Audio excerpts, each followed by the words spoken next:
it. It's a little deeper than that for sure. I mean, it takes exercising.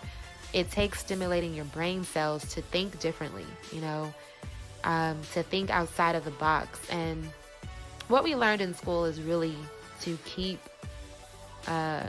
is to be kept inside of the box. And, that that's another topic for another day. I gotta definitely write these topics down because I got so many things to talk about. But what we learned in school for sure, yes, we learned basics on how to spell, on how to add, X, Y, and Z.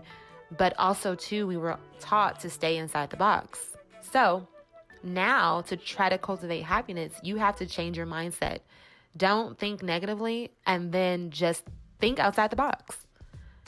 So I feel like there's people who are happy who are probably in the worst situations in the world, but they decided to look at their situation from a different standpoint and they decided to be happy. And so this goes back to, I know you might have heard the stories of a rich man and a poor man, blah, blah, blah. A rich man you would think should be the happiest man in the world because he has all the money, but that doesn't always work that way. Okay, you can be the richest man in the world or the richest woman in the world and still be unhappy. We all know this. But cultivating happiness, I don't believe, is always monetary and spending money and acquiring physical things, like handbags, purses, cars, and jewelry, things like that. Cultivating happiness is an inner energy that you shouldn't allow anyone to take away from or to be controlled by possessions.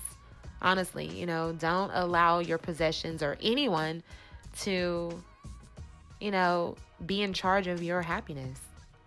And so with that being said, there's so much that you can talk about in regards to cultivating happiness. I hope that you all are willing to,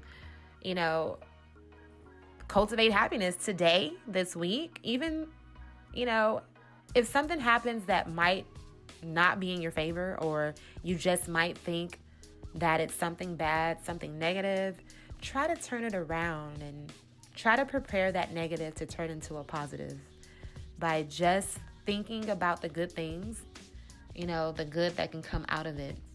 There's always good that can come out of any situation. I truly believe that. And just remember that. Once again, I want to say thank you guys for joining and tuning in for this podcast. I love talking and I can go on and on and on and on. And I know there's so many other things that you all could be doing to make your day better. So listening to the podcast is obviously one. And then, taking things into action, looking into the mirror and starting with self first is always key. So I do thank you all. Please follow me on all my social media platforms. It's Melody Lola. That's MELO_D_Lola. That's for IG, and Melody Lola for Snap, Melody Lola for Twitter. Okay, you guys can